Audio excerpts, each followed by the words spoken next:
Muito bem, eu acho que esse era o único aviso. Vamos meditar então em Atos dos Apóstolos, capítulo 2. E esse é o texto da inauguração da igreja. Em Atos capítulo 2 nós temos observado que o Espírito Santo conduz a vida da igreja. E hoje não mudou. É o Espírito Santo que conduz a vida da igreja.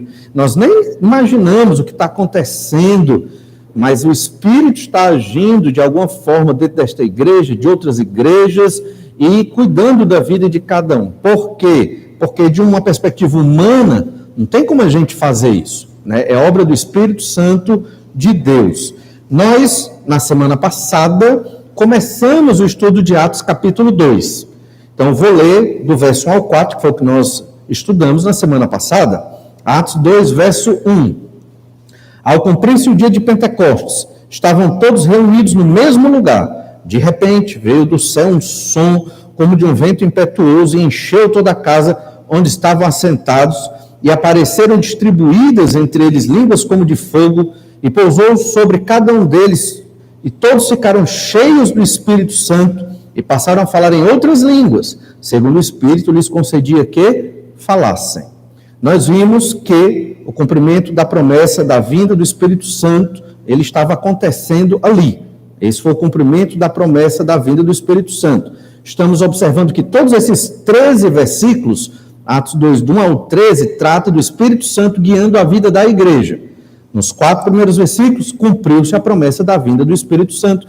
Algo que foi dito desde o Antigo Testamento, em Joel capítulo 2, o profeta Isaías também mencionou, e Jeremias na Nova Aliança.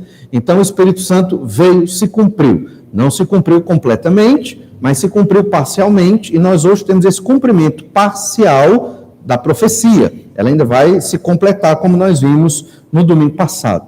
E agora nós vamos observar do verso 5 ao 13, um segundo entendimento do Espírito Santo guiando a igreja. É o alcance da pregação do Evangelho lá no dia do Pentecostes. Como o Espírito Santo fez com que muitas nações ouvissem do Evangelho naquele dia. Esse é o segundo entendimento aqui. Olha o verso 5. Ora, estavam habitando em Jerusalém judeus, homens piedosos, vindos de todas as nações debaixo do céu.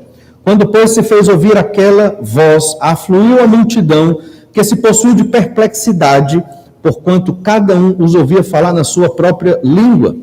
Estavam, pois, atônitos, e se admiravam, dizendo: Vede, não são porventura galileus todos esses que ali estão falando? E como os ouvimos falar cada um em nossa própria língua materna?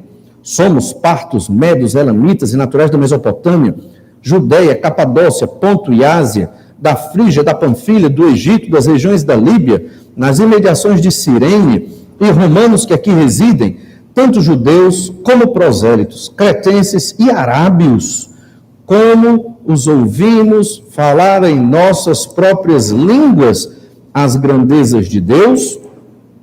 Todos atônitos e perplexos interpelavam uns aos outros: que quer isto dizer? Outros, porém, zombando, diziam: estão embriagados. E esse foi o texto, é o texto que trata do início da igreja, né? Esse grupo de 120 convertidos, galileus, falando em outras línguas, tendo uma língua como que de fogo nas suas cabeças, e o som do vento chamou a multidão. Quando eles desceram do cenáculo, imagino que foi assim, aquela multidão ouviu-os falar em outras línguas. Então, vamos observar o alcance da pregação do Evangelho nesse dia de Pentecostes, e depois, em outro momento, que é um terceiro ponto, terceira reflexão desse texto, é que nós vamos estudar propriamente o que foi esse falar em línguas, porque senão mistura tudo e aí bagunça a nossa cabeça. Então, antes de explicar um pouco o que estava acontecendo, deixe-me só mencionar que eu trouxe um recurso audiovisual, e você está vendo um círculo vermelho, está vendo o mapa mundi, nosso mundo, e o círculo vermelho. Esse círculo vermelho, aí, estão vendo?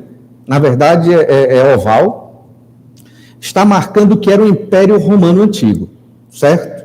Na época do apóstolo Paulo, esse círculo demarca praticamente aí o que era o Império Romano.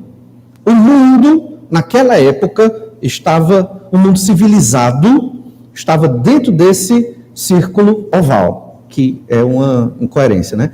Estava dentro desse círculo oval. Dessa elipse, pronto, acho que fica melhor. Obviamente, havia os habitantes das Américas, havia os habitantes da Ásia, havia a China, toda uma história no mundo estava acontecendo, mas o mundo civilizado era o Império Romano. É essa elipse aí, certo?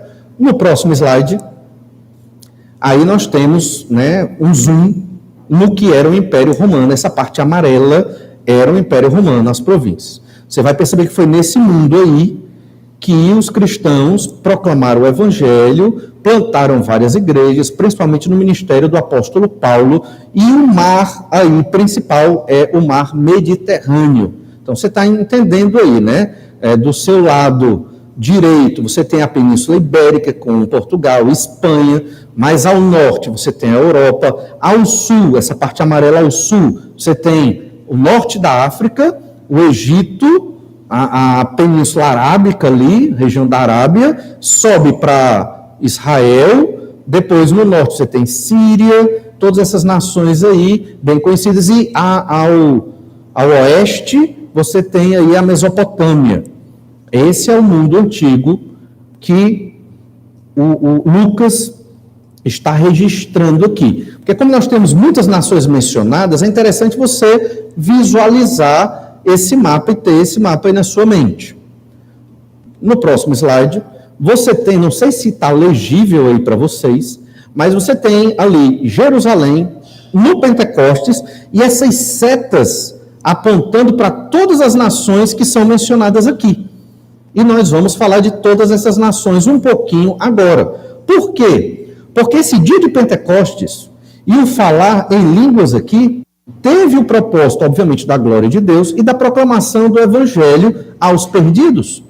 Todos que estavam em Jerusalém, nessa festa da colheita, da gratidão pela colheita a Deus, todos os que estavam nesta festa das colheitas, judeus de outras províncias que tinham 2 ou 3 línguas que eles falavam, e gentios das mesmas províncias que vieram também para essa festa, como o etíope eunuco de Atos capítulo 8, por exemplo, que veio em outro momento, mas só para exemplificar, estavam ali em Jerusalém, era uma grande multidão.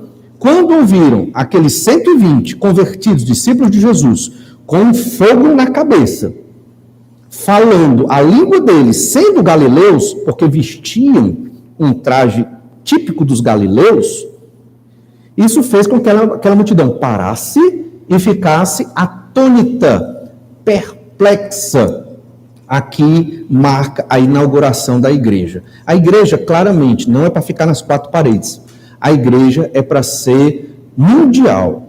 A igreja é para atingir todas as nações. Isso que aconteceu no dia de Pentecostes foi um laboratório de Deus. Deus dizendo, a igreja tem que ser assim. A igreja tem que estar em todas as nações. Vamos começar agora. Mas a igreja vai ter que se expandir. Ela não pode ficar aqui em Jerusalém. Esse sempre foi o propósito de Deus. É por isso que uma igreja tem que ser missionária. Porque o Espírito Santo de Deus quis assim.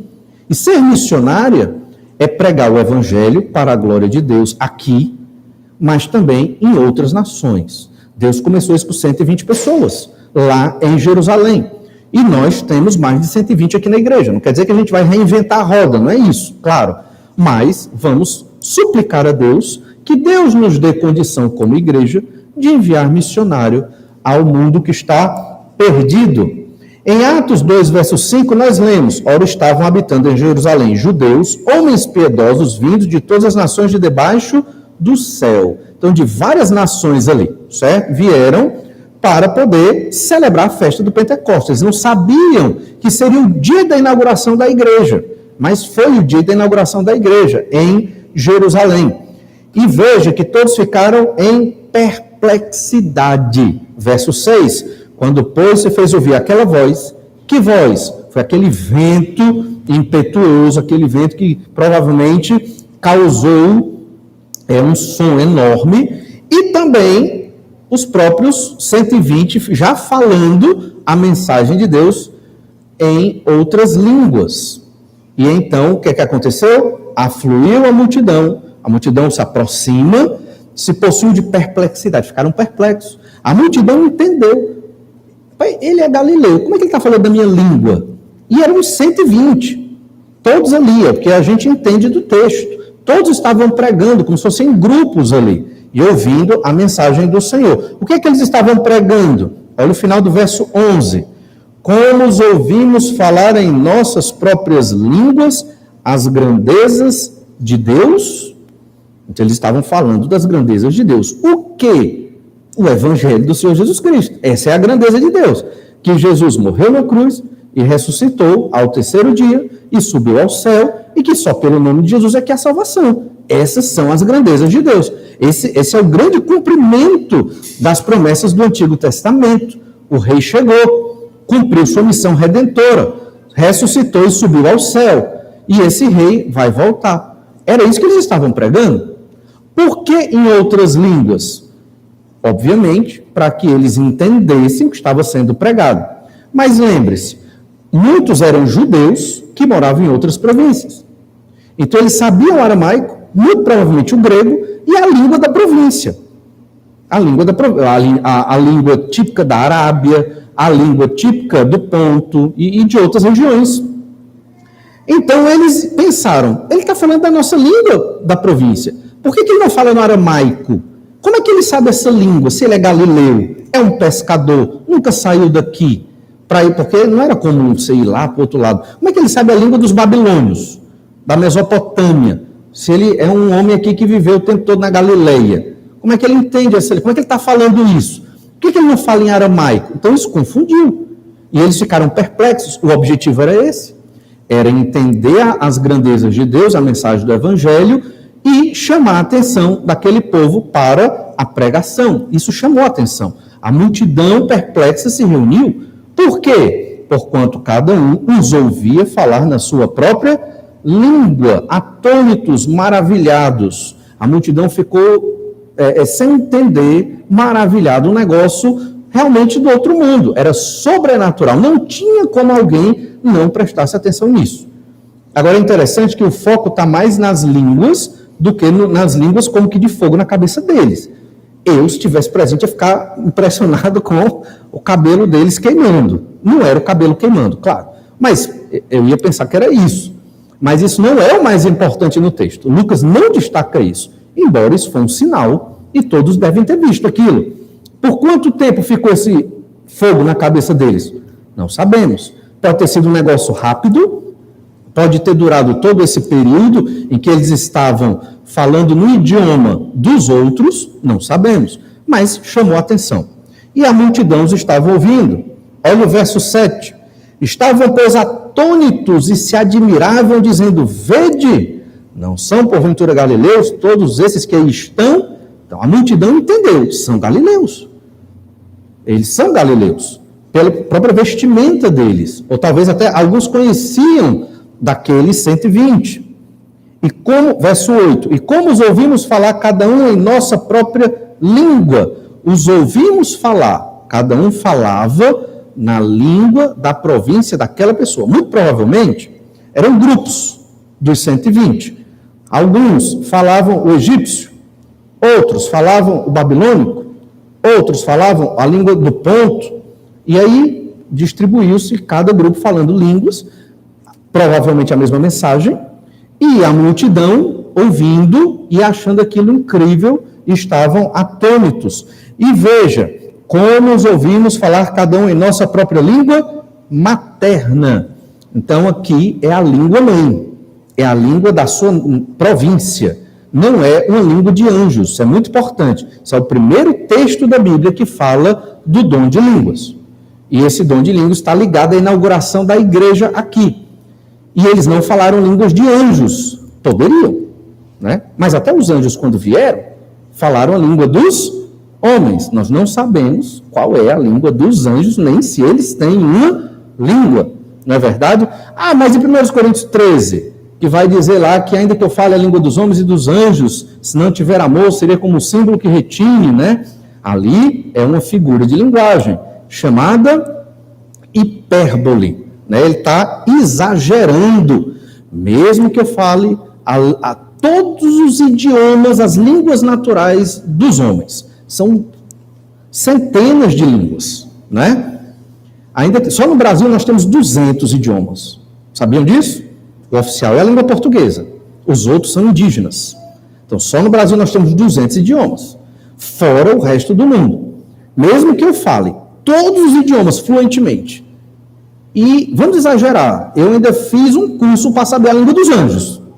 Mesmo que eu fale a língua dos anjos, se eu não tiver amor, nada disso vale. É um conhecimento inútil.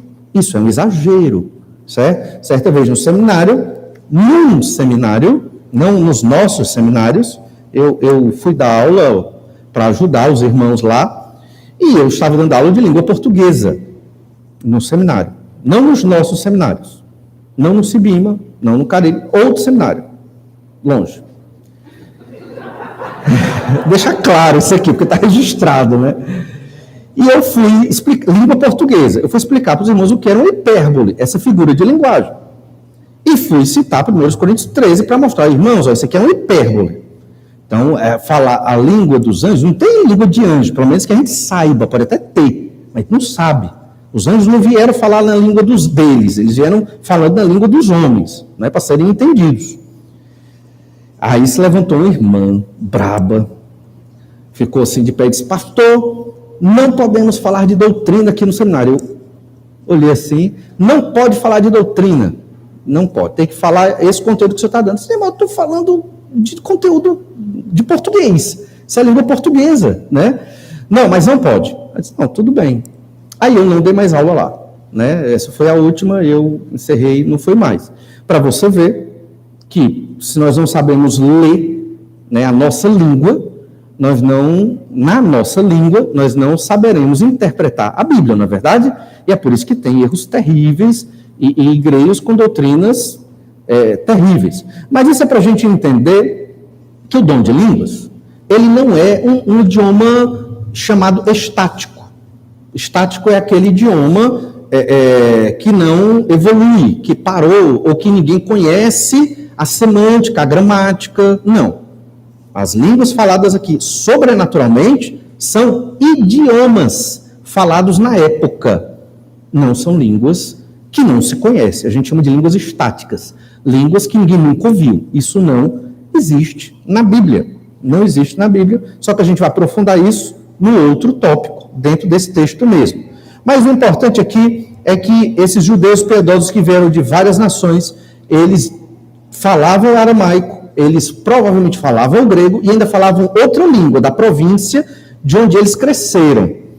Então, mais os apóstolos e os 120 falaram na língua das províncias romanas, que aí estão elencadas e que a gente vai falar um pouco de cada uma delas. No verso 9 nós lemos, somos partos, medos, elamitas e os naturais da Mesopotâmia, Judeia, Capadócia, Ponto e Ásia, da Frígia, da Panfilha, do Egito e das nações da Líbia, das regiões da Líbia, nas imediações de Cirene e romanos que aqui residem, tanto judeus como prosélitos, cretenses e arábios. Como os ouvimos falar em nossas próprias línguas as grandezas de Deus? Essa é a pergunta. Como?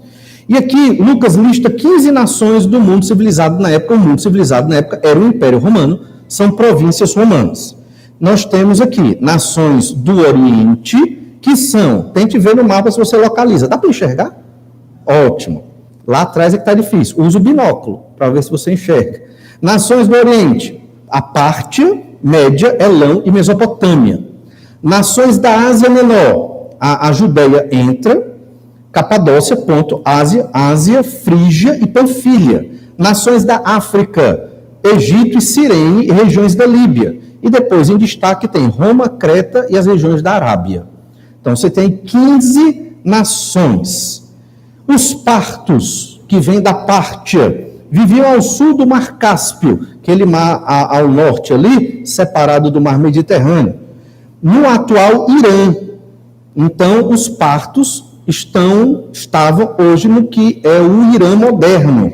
Falavam um dialeto persa e concediam liberdade religiosa aos judeus. Então, tinha muito judeu lá. Na verdade, tinha muito judeu em toda a parte do Império Romano, certo? Eles estavam espalhados. e estavam ali na Pártia. Os medos ficavam a sudeste do Mar Cáspio, fizeram parte do Império Persa. Os elamitas estavam no Golfo Pérsico, no leste do Rio Tigre, fizeram também parte ali do Império Persa também. Então a língua ali, o persa antigo, né? Mas cada um no seu dialeto, né? No parto, medo, no que os elamitas falavam, então estão nessa região. Depois vem da Mesopotâmia, que hoje é o moderno Iraque. Os judeus que viviam na Mesopotâmia eram os descendentes lá do período em que os judeus ficaram na Babilônia, no período de Daniel, cativeiro lá em 586 a.C., né, que eles vieram retornando para Jerusalém. Os judeus que viviam na Mesopotâmia, desde Daniel, muitos, obviamente, creram, ficaram firmes pelo ministério de Daniel e pelo ministério do profeta Ezequiel. Poderiam até ter outros profetas ali naquela região, mas esses dois se destacam na Bíblia, no Antigo Testamento. Esses que se converteram provavelmente influenciaram muito a Babilônia, a própria Assíria, que existiam até a época do Império Romano. A Babilônia e a Assíria foram dominados pelo Império Romano lá por volta do ano 116, 117 depois de Cristo. Então, eram províncias romanas. E é interessante que desse grupo de judeus convertidos, provavelmente vieram os magos do Oriente. Quando você lê Oriente, no Novo Testamento e até no Antigo, você lembra de quê?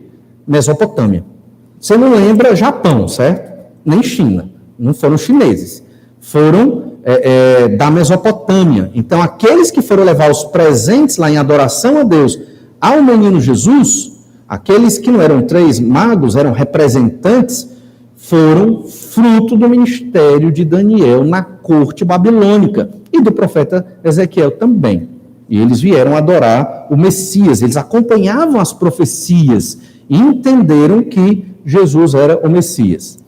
Judéia pode referir-se não somente à província romana da Judéia, mas também pode se referir à Síria, ou à região do reino de Israel, da época de Davi e de Salomão, que era bem maior. Da época de Salomão, pegava parte do Egito até parte da Mesopotâmia.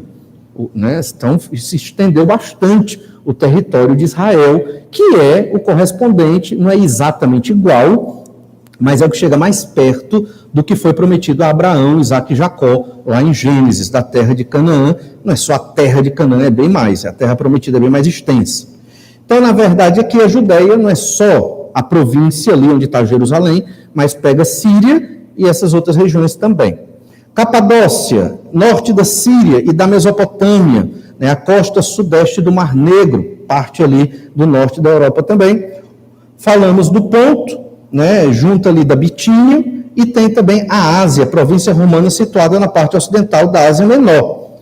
Interessante que a Ásia e a Ásia Menor teve uma atenção especial do apóstolo João, que escreveu as 7 igrejas da Ásia, e também do apóstolo Pedro, que escreveu a primeira epístola deles também para os crentes da Ásia. Olha 1 Pedro 1, verso 1.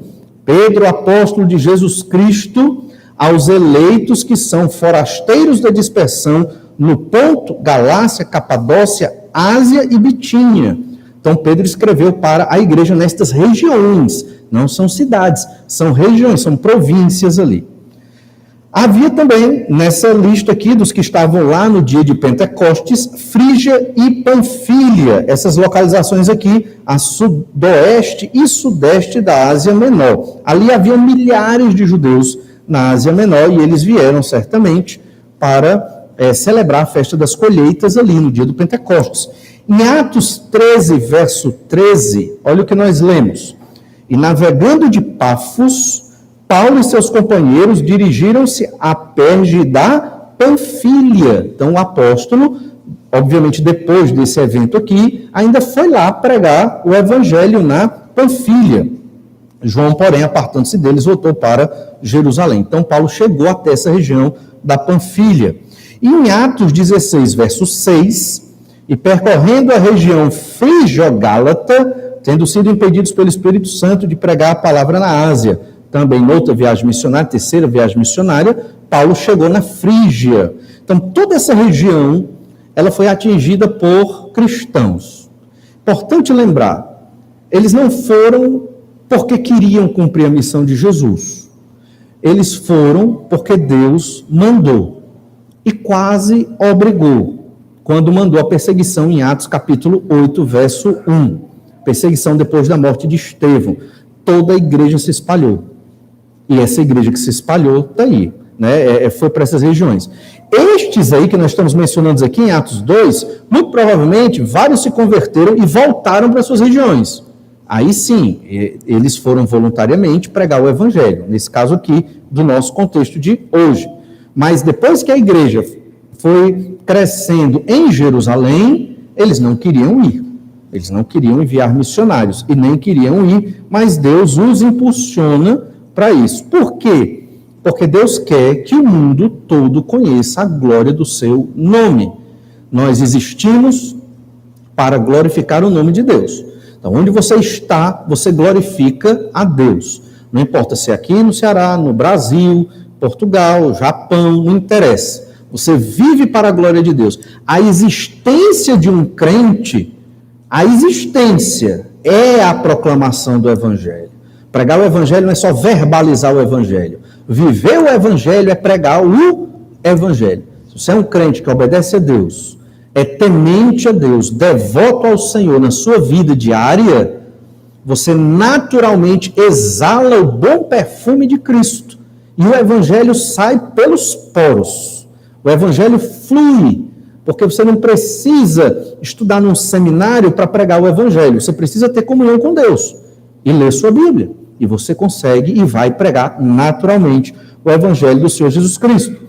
Temos também aqui outra região, que é a do Egito, muito conhecida na Antiguidade, aí no norte da África. No século I da era cristã, a população judaica no Egito chegava a 1 milhão de pessoas.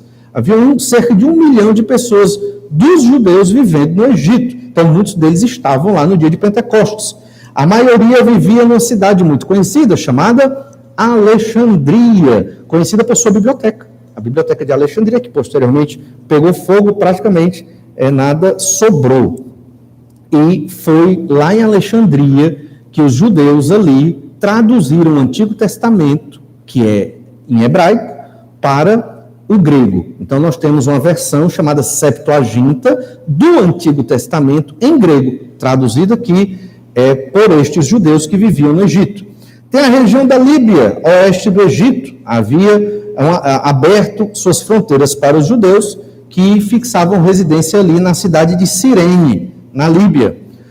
Roma, a capital do império, obviamente, muitos judeus romanos foram celebrar o Pentecostes e voltaram, e provavelmente foram esses judeus que se converteram aqui nesse dia que plantaram a igreja de Roma, que estamos estudando a epístola que Paulo escreveu a essa igreja nos domingos à noite. Foram esses crentes aqui, que foram lá e pregaram. E a ilha de Creta, no mar Mediterrâneo, no sul da Grécia. Paulo viu a costa de Creta, ele viajou e vislumbrou essa costa, não chegou aí até lá. Mas Tito, um dos delegados do apóstolo Paulo, né, haviam discípulos de Paulo que ele delegava autoridade para ir plantar igrejas. Tito era um deles, e ele foi ali plantar a igreja lá na ilha de Creta. E a Arábia, as tribos da Arábia, não existia o islamismo nesse período aqui, né, como nós conhecemos. O islamismo ele começa a partir do ano 600 depois de Cristo ali com Maomé, e é outra história. Mas na Arábia tem um fato interessante, que haviam judeus que moravam ali na Arábia, residentes numa região chamada de Nabateia.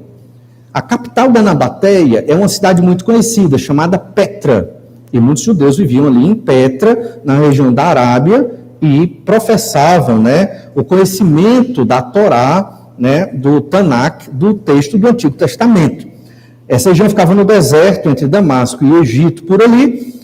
E quando nós falamos, né, em Atos capítulo 1, que puxando para Gálatas capítulo 1, que provavelmente Paulo foi o apóstolo escolhido pelo Senhor Jesus Cristo, e que ele passou 3 anos nas regiões da Arábia, tendo revelações de Jesus, muito provavelmente ele estava na Nabateia, na cidade de Petra, naquela região ali, tendo revelação direta do Senhor Jesus Cristo. Por quê? Porque aquela era a região dos judeus na Arábia.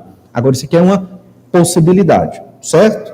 Então, todos esses estavam ali, indo celebrar a festa das colheitas, todas essas regiões mencionadas, várias nações da província romana, do Império Romano, várias províncias, e todos ouviram o que ali? Na sua própria língua. Veja, havia o arábio, o egípcio, a língua da Líbia, e todas essas províncias tinham a sua língua particular. E esses 120 falaram nessas línguas, em grupos provavelmente. O que é que eles ouviram?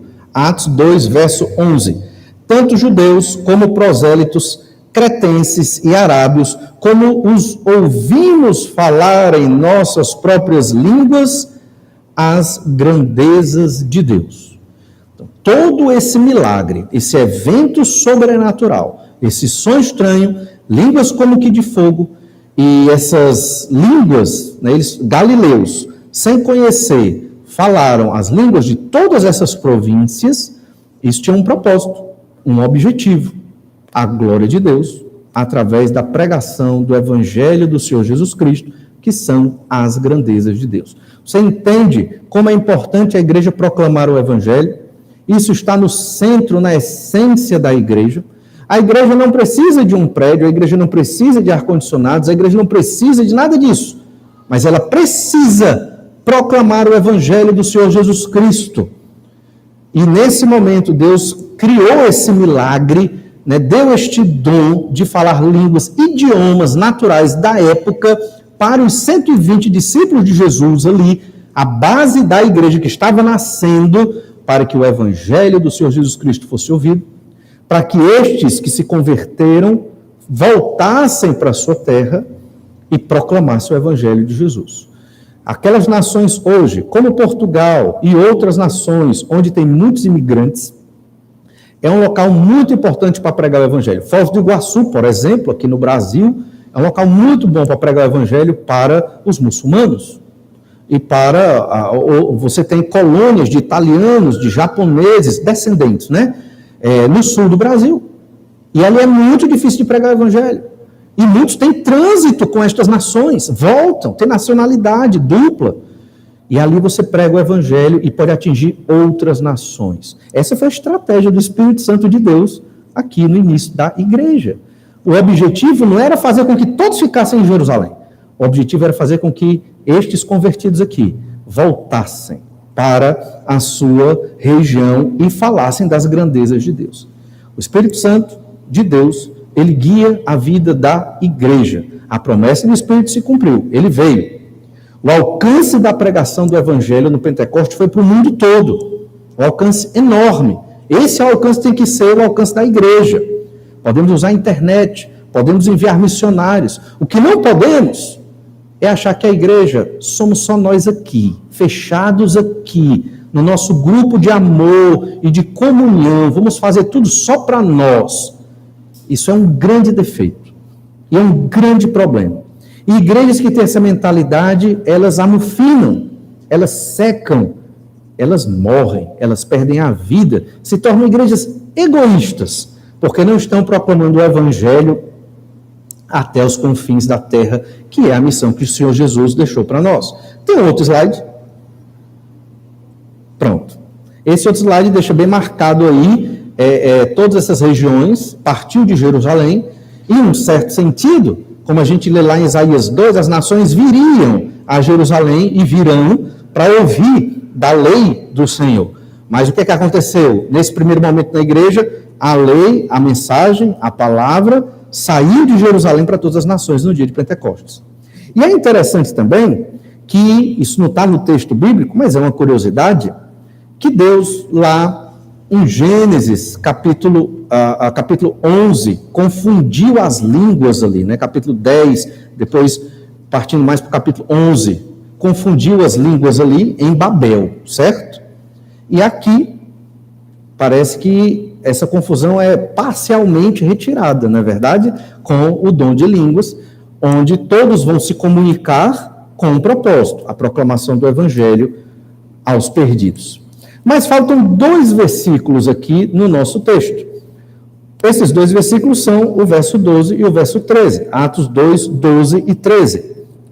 Todos atônitos e perplexos interpelavam uns aos outros. O que quer isto dizer? Muitos não estavam entendendo. Foi um negócio assim, foi muita emoção, foram muitos sinais, foi muito milagre. E as pessoas ficaram, o que é isso? Eu só sei que eu estou ouvindo essa mensagem no meu idioma, mas o que é isso? De onde vem? O que é? Eles não estavam entendendo. E o verso 13, outros, porém, zombando, diziam, estão embriagados. Talvez os que zombavam poderiam ser sacerdotes, lideranças judaicas, que tinham crucificado há pouco tempo o Senhor Jesus Cristo, ou talvez outros judeus ali contra o que estava surgindo naquele momento. Só que isso nós vamos observar no próximo domingo, que é a Assembleia, na verdade vai ser no outro domingo, onde vamos tratar sobre o dom de línguas para a igreja moderna. O que é realmente esse dom de línguas que aconteceu aqui em Atos 2 e por que hoje nós não falamos essas línguas aqui? O que foi que aconteceu? Vamos ver isso na próxima semana, na outra semana. Mas o que nos interessa é que nós, como igreja, temos que ter este alcance da pregação do Evangelho. Nós temos que crer que é a vontade de Deus, porque claramente é. A gente vê isso em todo o livro de Atos e nas epístolas também, e que Deus quer que nós alcancemos esse mundo para Ele. Perceba que a Europa hoje está bem secularizada. Foi alvo da pregação do Evangelho, numa idade moderna até, no começo da idade moderna, a Europa ainda tinha muitas nações cristãs, e pregavam e financiavam a obra missionária, principalmente a Inglaterra. Hoje, a Europa está bem secularizada, né? Poucas igrejas saudáveis ali. A América do Norte, que nem consta nesse mapa, nesse plano inicial, foi e é uma nação que ainda manda muitos missionários para o mundo, mas está reduzindo isso cada vez mais. Observamos que o norte da África, que nesse período era Império Romano, ou seja, era latino, hoje não é mais, hoje é muçulmano. Então, precisa novamente ser evangelizado. Havia uma igreja forte no Egito, não há mais. A igreja no Egito é perseguida. Então, mudou muita coisa. O Irã, o Iraque, a Turquia, são nações que estão bem longe do evangelho do Senhor Jesus Cristo, que foram mencionadas aqui hoje, e eram muito fortes, né, na tradição cristã, na leitura da Escritura, na proclamação do evangelho. Hoje, não mais. Precisam ouvir do evangelho fora o resto do mundo conhecido. Então tem muito trabalho e Deus certamente vai enviar os seus servos onde Ele quer que hajam conversões. E nós, como igreja, temos que abrir a nossa mente e orar a Deus. Senhor, que o Senhor nos dê condição de sustentar os missionários, de enviar missionários que estejam levando o evangelho nesta visão, que é a visão do Espírito Santo de Deus. E quando nós olhamos hoje, pastor, isso aí é utopia, coisa de sonhador, é coisa do pastor mesmo, né? Não, irmãos, é coisa do Espírito Santo de Deus. Esse é o projeto para a igreja. E a igreja tem que enviar. Quantos? Não sei. Quando? Não sei. Mente aberta, oração, para que o Senhor conduza a igreja dele, não sou eu, não é plano meu, mas para que o Senhor conduza a igreja dele a enviar missionários, sustentar missionários. Enviamos? Sim, claro, graças a Deus por isso. Mas oremos para que o Senhor nos use cada vez mais. Não tem mais slides? Tem. Esse aí é só um slide complementar. Vamos orar então, agradecendo ao Senhor pelo nosso tempo aqui, e no próximo encontro, domingo pela manhã, nós observaremos sobre a questão do dom de línguas para a igreja. Vamos orar. Obrigado, Senhor, pela tua palavra que de modo tão explícito nos mostra o teu poder e a tua vontade com relação a proclamarmos as grandezas do Senhor. Senhor Deus, que teu Santo Espírito coloque nos nossos corações esse amor pela proclamação do Evangelho aos perdidos aqui da nossa cidade, do nosso estado, do nosso país e do mundo. Te louvo, Senhor Deus, porque o Senhor é maravilhoso. É o Senhor quem garante esta obra, é o Senhor quem nos promete que isso vai se cumprir. O mundo vai ouvir, as nações vão ouvir do teu Evangelho e então virá o fim. Que o Senhor nos capacite, nos abençoe, Senhor, para termos o privilégio de fazermos parte do teu plano. Graças a ti, já temos sido uma igreja missionária, mas, Senhor Deus, abre a nossa visão mais e mais, é o que eu te peço em nome de Jesus. Amém. Deus abençoe a todos, um bom almoço, e à noite estamos adorando ao Senhor às 18h30. Até à noite.